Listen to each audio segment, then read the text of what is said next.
Hello, and welcome back to the Hidden Health Code, where we explore the intersection of psychology, neuroscience, and health.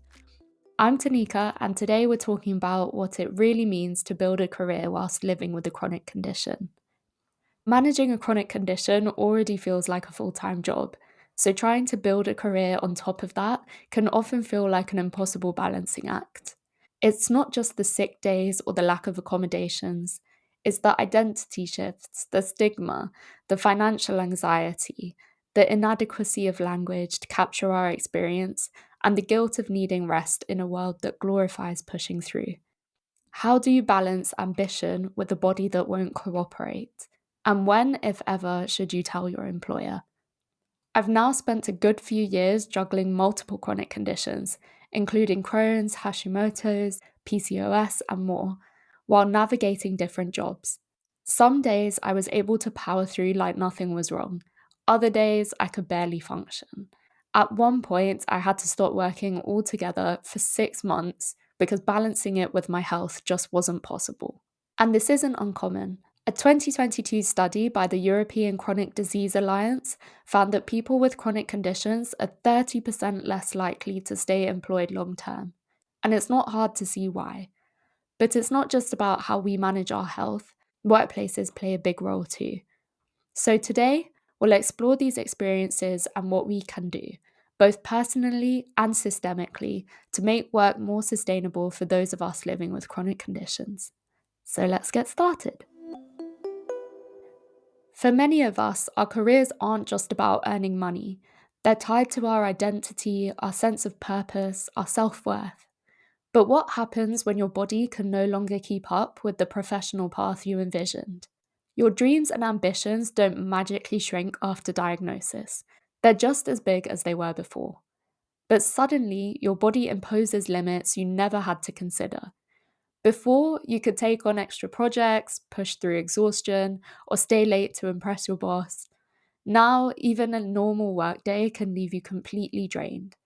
Even certain career paths that once felt exciting and achievable are now completely off the table, not because you lack the skills, but because your body won't let you sustain them. For example, I was really interested in venture capital or hedge funds, but knowing that they demand long hours and high stress, I had to accept that they just weren't viable options for my health. I also used to be the type of person who wanted to go above and beyond, putting in extra hours to climb the career ladder faster. But now that extra effort comes at a cost I can't afford. This shift is especially jarring when chronic illness arrives later in your life. You remember what you used to be capable of, and that comparison to the pre-illness version of you can be pretty brutal. And for many of us, our self-worth is deeply tied to how much we achieve. Before my diagnosis, I prided myself on being ambitious, efficient, hardworking. Doing well in work and academics wasn't just something I did, it was who I was. It's partly my perfectionistic type A personality, which I talk about more in a previous episode on personality traits and health. But it's also a product of the society we live in, a society where your worth is measured by your productivity, where hustle culture is glorified, and where slowing down is seen as failure. And when your identity is built on achievement, chronic illness feels like it strips that away. The brain plays a role in this too.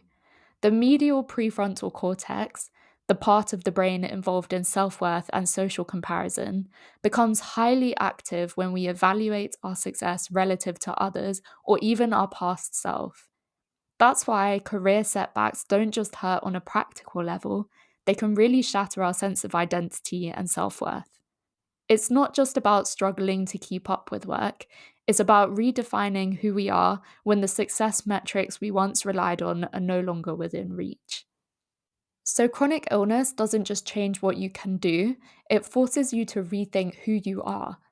It's an identity shift that many don't talk about, and with that shift comes a kind of grieving process. You're mourning a version of yourself that you never expected to lose. Before I got sick, I imagined that slowing down and prioritizing work-life balance was something that would come later in life, maybe after a decade of hard work or even in retirement. But chronic illness forced me into that stage far earlier than I had planned. And when society values people for what they do rather than who they are, losing that sense of productivity can make you feel like you've lost your value altogether. But if chronic illness has taught me anything, it's that your worth isn't defined by what you produce. When your body limits what you can accomplish in the traditional sense, you start to realize there must be more that influences your quality of life. And making space for that means shifting your perspective and finding fulfillment in ways that don't rely on external achievements. This is where all that grief becomes transformation. Just like any major loss, there's a process: sadness, anger, confusion. But eventually, you reach a place of acceptance and maybe even hope. Instead of seeing the loss of a particular career path as an ending, I started seeing it as a beginning. Maybe the career I envisioned just wasn't meant to be. Maybe this shift is leading me somewhere I never would have considered otherwise. It's a chance to discover new parts of yourself and a new lens from which to gain perspective. And while some doors have closed, others have opened. Maybe chronic illness led you towards advocacy work or helped you build a community of people who truly get you. Maybe it guided you towards a different career that's actually a better fit. Or maybe it's given you a new perspective on life, one where small joys matter more than relentless ambition. For me, this podcast has been one of those unexpected doors. And interestingly, studies back this approach up, showing that reframing challenges like this as opportunities rather than losses activates the dorsolateral prefrontal cortex, a part of the brain linked to problem solving and resilience.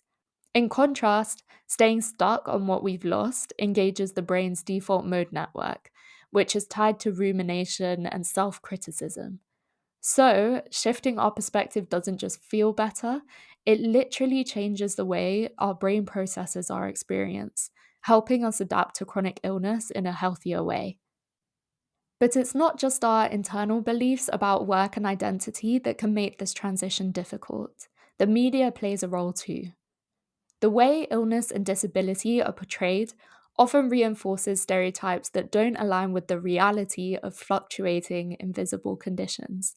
And when people don't see stories like ours, they don't understand them. And that lack of understanding leads to stereotypes, misconceptions, and unrealistic expectations, both from others and from ourselves. Before I was diagnosed with any conditions, my understanding of disability and chronic illness was pretty limited.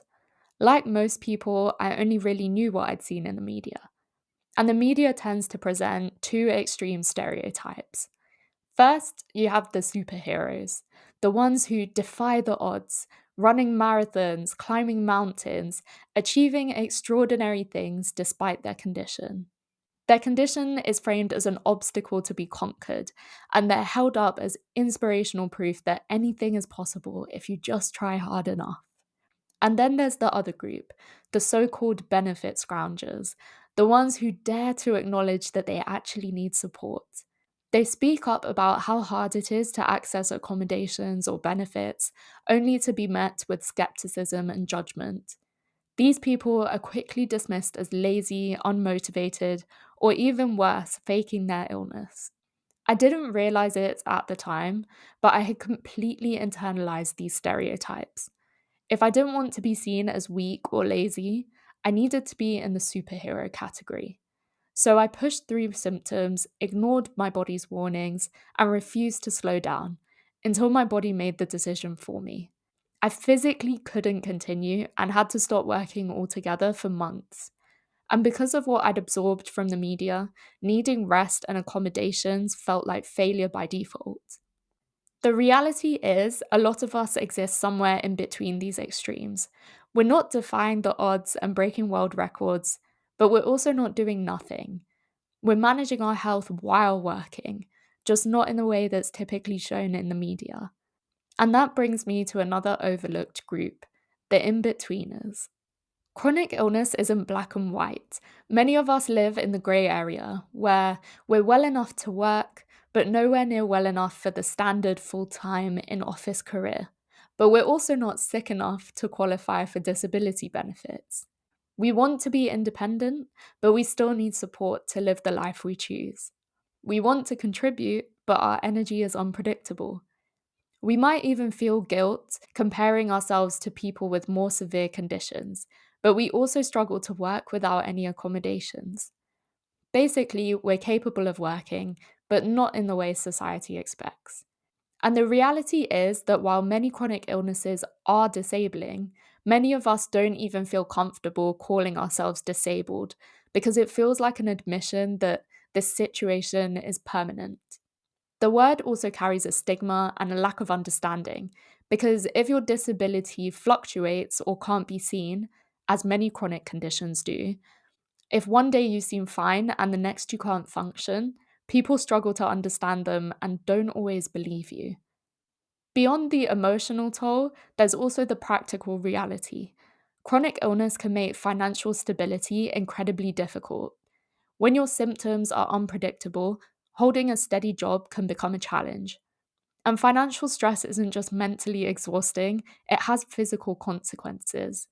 A 2020 study in health psychology found that financial insecurity increases inflammation markers like IL-6, which are directly linked to conditions like Crohn's disease, rheumatoid arthritis, and other autoimmune disorders. In other words, financial stress can actively worsen your symptoms or even lead to a new problem developing. It's a vicious cycle. Stress triggers flares, flares make it harder to work instability increases stress. For many, losing work also means losing access to private healthcare, alternative treatments, or the stability to manage ongoing costs. And when you already have limited energy, navigating disability benefits or negotiating accommodations can feel overwhelming. Between these financial worries, societal expectations, and our own personal struggles, many people with chronic illnesses feel torn between seeking support and wanting to appear well in the workplace. You want to be seen as capable and included in projects, but at the same time, you need people to understand that you can't function the way you used to so that you can get the support you need. Even in a supportive workplace, that pressure doesn't always go away. There's this internal drive to prove that you're still competent and not asking for special treatment. I've caught myself overworking before just to make sure no one questions whether I belong, only to end up burning out and reinforcing the issue I was trying to avoid. Then there's the guilt. Guilt over needing more time to recover, over being less productive, over asking for accommodations that others don't need. Even something as reasonable as requesting flexible hours or extra sick leave can feel like you're putting a spotlight on your limitations. You start wondering, am I letting my team down? Am I taking too long to get better? Are people resenting me? And sometimes, even well meaning employers have limits to their patience. One listener told me, "My boss was really understanding at first, but after a few months, he said he'd been patient while I recovered, and now it was time to get back to normal." That kind of message, spoken or unspoken, makes it feel like there's an expiration date on being sick. But chronic illness doesn't follow a neat timeline. Unlike a broken bone that heals in 6 weeks, flare ups are unpredictable. They can take days, weeks, or months to recover from. You can have a string of good days and think you're in the clear, only to wake up barely able to function the next morning. That uncertainty can make you feel unreliable, even when you're doing everything you can to manage your condition. I remember during a particularly bad flare, my employer was completely supportive, letting me work from home, take time off for appointments, all of it. And yet, I still felt pressure to give some kind of estimate for when I'd be better and back in the office, even though I had no way of knowing. That pressure didn't come from them, it came from me. Because when you don't have the answers, the uncertainty over recovery time makes it easy to panic. What if my manager thinks I'm taking advantage of these accommodations? What if my coworkers assume I'm slacking off? Even if no one says anything, that worry just lingers in the background. Then there's the fear of how colleagues will perceive you. If you're open about your condition, will they see you as less capable? Will they stop giving you opportunities? Even when your work proves otherwise, these thoughts can chip away at your confidence. And with a lot of chronic illnesses, symptoms fluctuate. One day you're working at full capacity, the next you can barely get out of bed. Imagine this. You're feeling good at the start of the week and you agree to finish a report by Friday. Monday and Tuesday, you're making great progress. Then on Wednesday, fatigue or brain fog hits. By Thursday, exhaustion has set in so deeply that even simple tasks feel impossible. Now it's Friday and you have a decision. Push through and finish the report, knowing that it will worsen your health, or call in sick and feel like you've let your team down. That unpredictability can make it hard not just for you, but for your colleagues. And I think unless it's really openly talked about, which in itself has its own barriers, it can be difficult for people to understand why you seemed fine yesterday but can't even show up today. And for invisible conditions like Crohn's disease, ME or CFS, or a whole host of other conditions, the lack of visible symptoms makes it even harder for people to grasp what's really going on. Or worse, they think that working less is a luxury or a holiday rather than a necessity. But the truth is, most of us want to work. We want to contribute, to feel useful, to have a sense of purpose. The problem isn't a lack of motivation, it's that when your body doesn't cooperate, you're stuck between wanting to do more and knowing that pushing too hard will backfire. And that's a reality that workplaces and society as a whole still struggle to fully understand. And one of the big barriers to understanding chronic illness, especially in the workplace, is the language we use to describe it. Fatigue, for example, is one of the most common symptoms across chronic conditions, but also one of the most misunderstood. And a lot of people say that fatigue, closely followed or tied with pain, is one of the most disabling parts of having a chronic condition. Generally, when people hear fatigue, they think of being tired, like they didn't sleep well or they just need a coffee.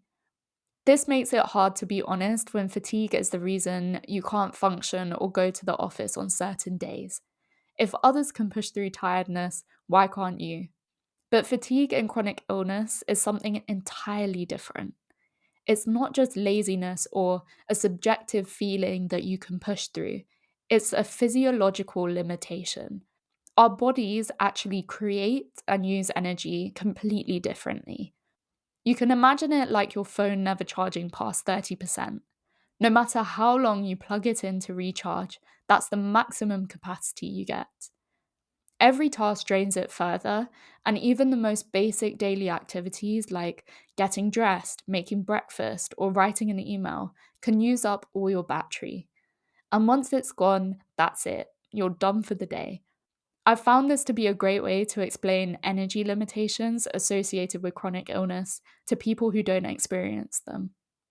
Then there's post-exertional malaise, the body's version of a payback mechanism. Unlike normal tiredness, where rest restores energy, post-exertional malaise is a disproportionate crash after activity. You might have a productive workday and seem fine while doing it, but the next day you can't even get out of bed. Research shows that in conditions like ME, CFS, even minor exertion leads to brain dysfunction and worsened symptoms for days. So, with these energy limitations and fluctuations, managing a chronic illness can often feel like a full-time job in itself. So, adding an actual job on top of that creates two key conflicts. The first is time conflicts, where work takes up the time you need to manage your health. The second is energy conflicts, where work drains the energy you need for survival and the essential daily life activities. When I returned to work after 6 months off recovering, I was actively looking for a part-time role. But in professional industries like finance, tech, and consulting, part-time roles seem to be rare. I had the skills and experience, so why was my only option for part-time work a lower paid, lower skilled job? Now I'm in a full-time job I enjoy, with great people and meaningful work and all the support I could possibly get for a full-time role. And I'm very grateful for that. But I know that I'd be managing my health far better if I had the option to do the same role part-time. And my experience isn't unique. In the UK, about 36% of the working population has at least one chronic condition, and nearly three quarters says it impacts their ability to work. That's over a third of the workforce navigating conditions like ME/CFS, fibromyalgia, long COVID, lupus, and many other neurological, autoimmune, and gastrointestinal diseases. Supporting these employees with chronic illness isn't just compassionate, it's also good for business. When employees feel supported, absenteeism falls and productivity rises. But when workers have to push through without accommodations, it often leads to burnout, higher turnover, and ultimately a loss of talent. This is why employers need to rethink accommodations. The prevalence of chronic conditions is increasing and is expected to keep growing. So the way we structure work needs to change if we want to keep skilled and capable people in the workforce. So, what can employers actually do to support the growing number of people living and working with chronic conditions? Since the pandemic, remote work and flexible hours have become more common, but many workplaces still fall short in areas like job design, recruitment, and long term support for employees with chronic illness. For many of us with chronic conditions, flexibility isn't just a perk, it's the only reason we can work at all. If I had to commute to an office every day, stick to rigid hours, or work beyond my contracted time, I wouldn't even be able to stay employed. Remote work, flexible hours, and reduced load roles allow us to contribute without sacrificing our health. Reduced load work, in particular, where both hours and workload are adjusted with a proportional pay, could benefit so many and offer the perfect middle ground. But right now, it's barely considered outside of parental leave policies. And even when part time options exist, career progression often stalls. Workplaces need progression frameworks that allow for arrangements like this so that you don't get stuck and stagnate in your career just because you're not working full time hours. There are also business benefits. A huge study with companies like IBM, Starbucks, and Deloitte found that reduced load arrangements boosted productivity, employee development, and retention. In one case, an employee on a reduced workload even had the space and time to develop a cost saving innovation, something that may not have happened under a full time schedule. And flexibility shouldn't just be an option for retaining talent, it should be built into hiring from the start. Most job listings don't mention flexible or part time options, which deters qualified candidates so early in the process. When I was job hunting, I didn't even consider a role that didn't explicitly state some form of flexible working, because I didn't want to spend time applying if there was a risk that they couldn't even accommodate my needs. And I had to give up on looking for part time jobs in my field because over the course of 6 months and hundreds of job postings I was qualified for, there was a grand total of one posting that offered a choice to work full or part time. According to Astra's 2023 research report, 75% of workers with chronic conditions said that flexibility in hours, days, or location on job adverts would help them find work. This highlights the need to make flexibility a standard part of job design and recruitment, rather than an afterthought granted only to those who request it later. Another big gap in the workplace is how chronic illness is discussed. We've already talked about the inadequacy of language like fatigue, but a common mistake managers and colleagues make is sharing their personal anecdotes when someone opens up about their condition. And while it's well intentioned, it often shifts the focus away from the person who needs support. In these moments, a better approach is to listen, acknowledge, and ask how you can support them. A simple, "that sounds tough, what can we do to help?" rather than, "I know how you feel, I had something similar when I had the flu," goes a long, long way. At the same time, education is everything. The more managers and teams understand chronic illness, the less room there is for misconceptions or unconscious bias. It also takes away the burden on employees to always explain or justify why they need accommodations. And beyond individual support, there's a bigger picture here. Companies need to assess how their work environments contribute to chronic illness in the first place. Research repeatedly links high stress environments, excessive hours, and a lack of autonomy in the workplace to chronic conditions. One of the biggest culprits is the outdated definition of productivity, the idea that being physically present for long hours equals effectiveness. But real productivity is about meaningful outcomes, and companies that prioritize results over hours worked see higher performance, lower turnover, and better job satisfaction. This means reducing unnecessary meetings, creating space for deep work, and trusting employees to manage their schedules in ways that work for them. The bottom line is, for businesses to attract and retain top talent, they must create workplaces that reflect reality, where energy isn't unlimited, flexibility is the norm, and employees don't have to choose between their health and their careers. So, as someone with a chronic condition, what can we do to build a successful career for ourselves? Chronic illness doesn't mean giving up on your ambitions. It just means finding ways to work with your health, not against it. It starts with redefining what success means to you. For a long time, I had this rigid idea of success: climbing the corporate ladder as fast as possible, hitting a certain salary or promotion by a certain age. But living with a chronic condition forces you to question what you actually want out of your career, and if these markers of success are actually meaningful for you or just what society conditioned you to aim for. And when you do this kind of exercise, I feel like people often say, follow your purpose. But I had no idea what mine was for a long time.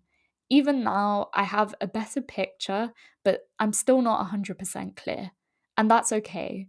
Instead of obsessing over a single clear-cut purpose, I started thinking about my values. What actually matters to me in a job? What kind of work interests and energizes me? What allows me to grow without pushing my health to the brink? For me, it was about having a meaningful impact, ideally in something related to finance or health, while still being able to use creativity in my work. It also meant prioritizing flexibility and working in an environment where I have enough time and energy left for my friends, hobbies, and health. And research supports this whole approach too. A 2021 study in Frontiers in Psychology found that people with chronic illnesses who pursued values driven goals had better mental health and quality of life than those who fixated on pre illness career expectations. And that makes sense, because when your goals reflect who you are now rather than who you thought you would be, they become a lot more sustainable. And none of this means giving up on big dreams. It just means approaching them differently. Instead of thinking in rigid, long term timelines, it's about breaking things down into flexible, achievable stepping stones to get you to that 1 year or 5 year goal. When your health fluctuates, setting smaller, adaptable goals, so things you can adjust depending on whether you're having a good week or a bad one, makes progress feel realistic rather than overwhelming. It also helps avoid burnout because you're pacing yourself in a way that's sustainable rather than pushing through at the expense of your body. For example, instead of aiming to have a successful side hustle in 1 year, aim for a stepping stone goal towards that, like research online courses by the end of the month, or set aside 2 hours every Saturday and Sunday to focus on my side hustle. These small wins build towards your larger ambitions, whilst giving you the flexibility to adapt if your health or energy levels shift. Now, for some people, balancing work and health means shifting into remote or freelance work to have more flexibility. For others, it's about seeking accommodations in a traditional workplace or even exploring entrepreneurship, not just for the autonomy, but because sometimes living with a condition gives you unique insights into unmet needs, which can turn into business ideas or unexpected passions.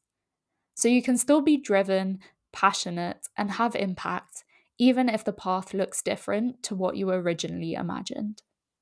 Now, one of the biggest career dilemmas with a chronic condition is deciding whether or when to disclose it. This is one that I've experienced a fair few times. When I was job hunting, I felt so much anxiety over it. What if they saw me as unreliable or incapable? And what if it cost me the job? And I'm not alone in that fear. Research by the Involve Foundation found that about 37% of UK employees with invisible disabilities or long term health conditions had not disclosed them at work, largely because of stigma and also feeling that the onus is entirely on them to get their own support and adjustments. But here's something to consider. When you don't disclose and your health inevitably fluctuates, it can actually make you seem more unreliable. I learned that the hard way in my first job. I hadn't told anyone about my condition, and for the first 2 years, I was completely fine. But then I had a major flare up and a cascade of medical issues, and because no one had any context, it just looked like inconsistency. It wasn't received well, and I realized that by keeping it a secret, I'd actually made things harder for myself. So, in my current role, I chose to disclose earlier on, and I expected to feel exposed, but I actually felt relieved. My manager didn't see me any differently, and being upfront about my needs allowed me to set clear boundaries that made me better at my job rather than struggling in silence. So, when should you disclose? There's no one size fits all answer, but here are a few approaches. Some people disclose during the application process, especially if they need specific accommodations. Doing this ensures that you're applying to companies that will actually support you rather than wasting time on those that won't. I personally did not have the guts to do this, especially as I didn't need any accommodations in the interview process. So I went for another option, disclosing after securing the job. This is a really common choice, especially if your condition won't affect the hiring process, but might impact your day to day work. For me, I waited until I'd received the contract, checked what accommodations were available, which I'll get into in a bit, and then on my first day, I spoke to my manager and HR about my condition, what could trigger a flare, and what support I might need. A tip if you're in the US though, make sure you don't disclose until after the contract is signed and countersigned, because unfortunately, the Disabilities Act there just doesn't offer much protection. So you generally don't want to disclose anything pre hire just in case. Then the third option is to only disclose when necessary. If your condition doesn't require any adjustments, you might choose not to mention it at all. But personally, I wouldn't recommend this because keeping it a total secret can create unnecessary stress. And again, it can make fluctuations in your health and performance seem like random inconsistencies rather than something with a clear reason behind it. Now, if and when you do disclose, you don't have to share every detail of your condition. You can focus on what's relevant to your role. Things like needing flexible hours, remote work, or time off for medical appointments, without even naming the condition itself if you're not comfortable doing that. The key is knowing your non negotiables and being clear about what you need and when. The right employer will respect your honesty and work with you rather than seeing your health as a limitation or a burden. So, what should you be asking your employer for? Many people hesitate to ask for adjustments, but accommodations aren't about getting special treatment. If you had a broken leg, no one would question you using a crutch. Chronic conditions should be no different. Some of the most common adjustments that make a big difference include flexible hours, remote or hybrid working, ergonomic office equipment, scheduled rest breaks, or time off for medical appointments without penalty. Planning ahead for potential flare ups or when your needs might change can also help. Just like booking annual leave doesn't make you unreliable, letting your team know you might need a remote day or a lighter workload after a big meeting or a big event isn't a sign of weakness, it's a responsible way to manage expectations. And a supportive employer will work with you to make accommodations so that you can work more effectively.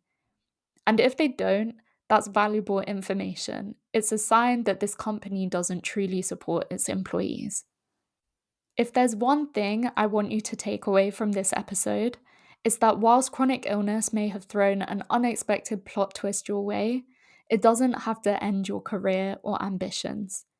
You're still the author of what comes next. It's an opportunity to redefine success on your own terms, carve out a fulfilling path, and build a career in a way that works with your health, not against it. And for employers, this is a prompt to rethink how your workplaces can better support people with chronic conditions so that they can thrive in their roles. If you found this episode helpful, I'd love for you to share it with someone who might benefit from it too. And if you enjoyed it, leaving a review would mean the world to me.